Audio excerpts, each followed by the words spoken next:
Welcome to the bold analysis, ladies and gentlemen.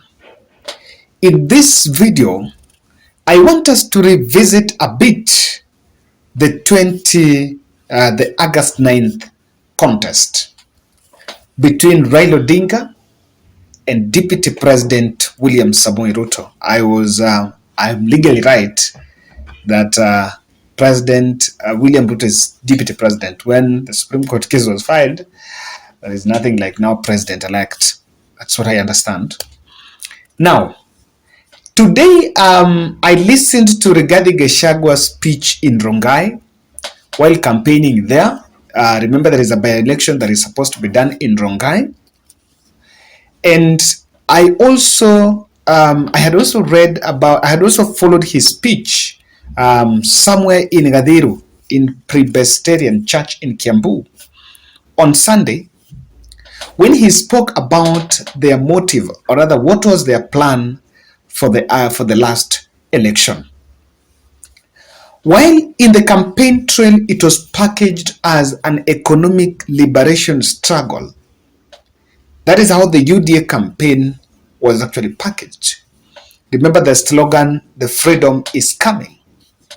It was more of, the focus was more on the economy, to an extent that there were county economic forums, then there were county charters, there were women charters, youth charters, and I think there are all sorts of charters. All these were binding documents to reveal what the UDA government supposedly was to do for the people. But listening to Rigathi Gachagua, you'll be left wondering whether that was the true intention. Rigathi Gachagua speaks of a private meeting that was convened in Naivasha MP's home, Jane Kihara's home, in the night on a plot to suppress President Uhuru Kenyatta in Mount Kenya.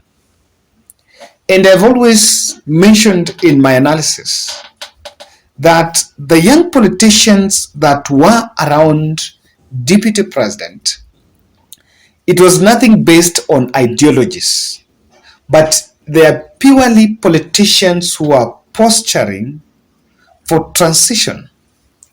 And they hijacked William Ruto's presidential bid to strategize and position themselves for the transition that was coming after President Uhuru Kenyatta's second term.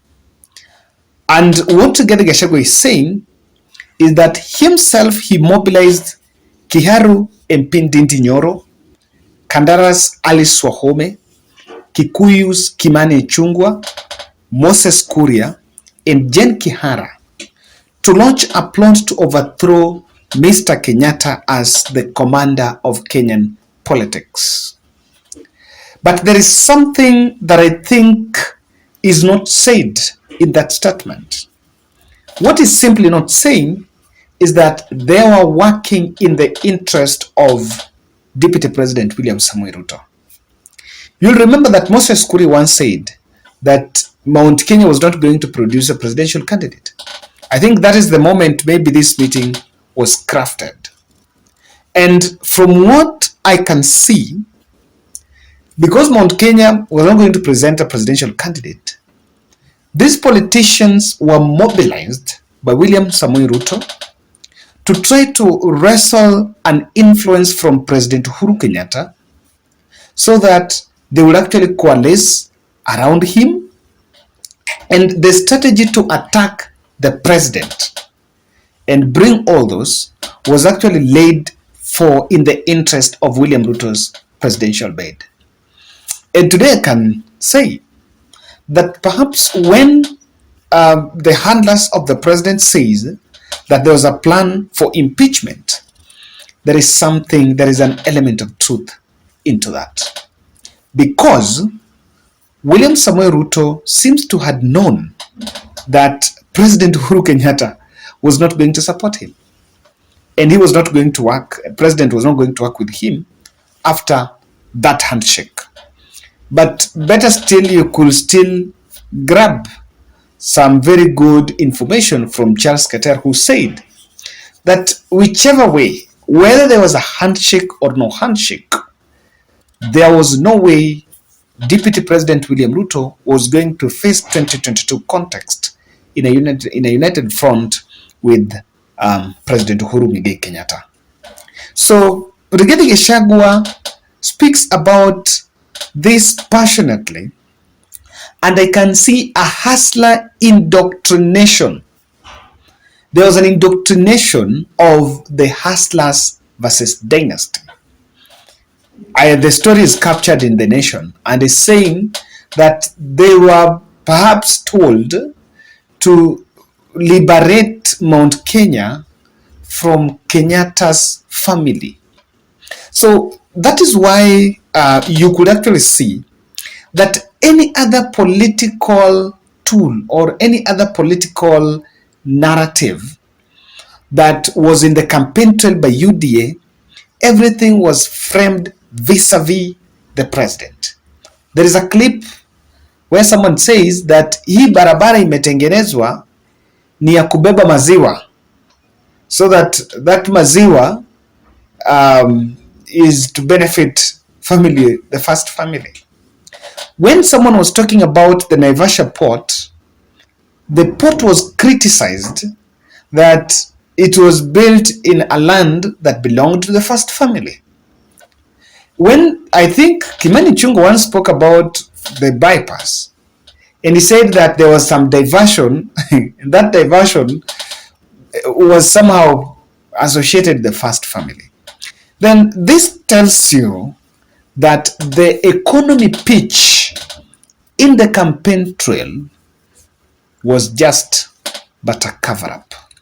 But behind the scene, this election was faced with an element of revenge. Guys, my question is this. Now that that became the glue of Mount Kenya with William Samoei Ruto, is it sustainable? Is it a political strategy that is sustainable? And then where does this put, where is this revelation put other people or other politicians from Mount Kenya, like Kimani, or let me speak of the latecomers like Anne Waiguru. I remember Peter Tingrisho was initially part of this team. So where does this put the Justin Muturi team and those who came on later? You can see camps have started emerging, and perhaps in one of analysis might look at that. Now, I want you to listen to this speech. It's not what he said, but I followed this one because Rigathi Gachagua was speaking in Rongai. That is in Nakuru, where they're campaigning because there is an election that is supposed to be done there. I think it's one of the areas that was suspended by the IBC. And he was speaking, bragging about how they managed to dethrone the president. And according to him, he is the kingpin. I want to give him some benefit by saying that, of course, the position of kingpin is not an elective position, whereby if you are elected, you cannot be elected and now you are a kingpin. I don't think it's an awarded position. It's a position that you come and take. So his approach of pronouncing himself as the kingpin, even though this is going to create cracks within that camp, it is the best way. It is the only way for you to become a kingpin. However, I wonder, I see that as premature. It is premature because president is still in power. They don't know the fate of this election so far because there is a litigation that is going on in Supreme Court, and maybe the tables can turn. So guys, I want you to listen to Rigathi Gachagua's clip. This very interesting clip here. Kihudumu. Tumekubaliana na watu wetu. Unajua wengine walikuwa nasema ati Rais Uhuru Kenyatta akienda nyumbani ati Wakikuyu wamewachwa na nani? Rigathi Gachagua wako hapa kuwasimamia. Na niseme hakuna vacuum katika Rift Valley, katika Mount Kenya, katika jamii. Hakuna vacuum. Rais Uhuru Kenyatta anaenda kupumzika, na ni kiongozi wetu, na nitoe hakikisho ya kwamba serikali ya William Ruto itamlinda Uhuru Kenyatta aende nyumbani apumzike. Nilimwambia ukweli, sikumwambia. Akatuchukia, akatugonga, akatupiga, akatuumiza. Lakini hata pahali anakaa leo, anajua marafiki yake ya ukweli ni Rigathi Gachagua, Dede Nyoro, Kimani Ichung'wah, Susan Keheka. Tulimwambia rais wetu ukweli na imejulikana. Tulikuwa hapa watu ya jamii waliotoka kwa mlima, tulikuwa tunataka tuongee mambo ya kidani kidogo, si ndio? Nao hawa wale wengine wote marafiki zetu, majirani wetu wa Kipsigis, wa Tugen, tuko na mikutano, tunapanga, ndio kila wanapanga pande ile, wengine wanapanga pande ile, wengine wanapanga pande ile, alafu zote tunakutana kwa debe pa. Sasa Rongai, mtaamua mnataka kukaa kwa serikali ama kwenda upinzani? Wangapi wanasema mnataka kukaa kwa serikali? Unajua hakuna mtu anapanga kwenda upinzani. Kwenda upinzani ni accident. Kila mtu anatafuta upinzani, anatafuta serikali, akipata ajali anaenda kwa.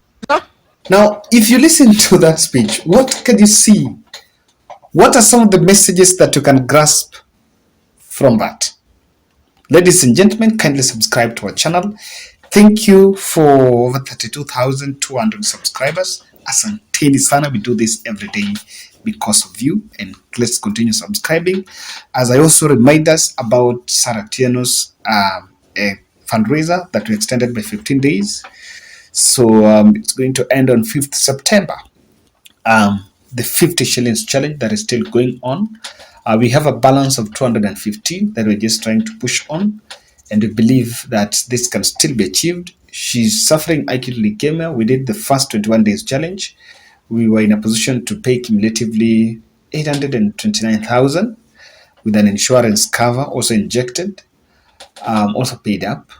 So what is remaining is 215. So I continue to reach for those of us. Those who also have also applied can also redeem your pledges.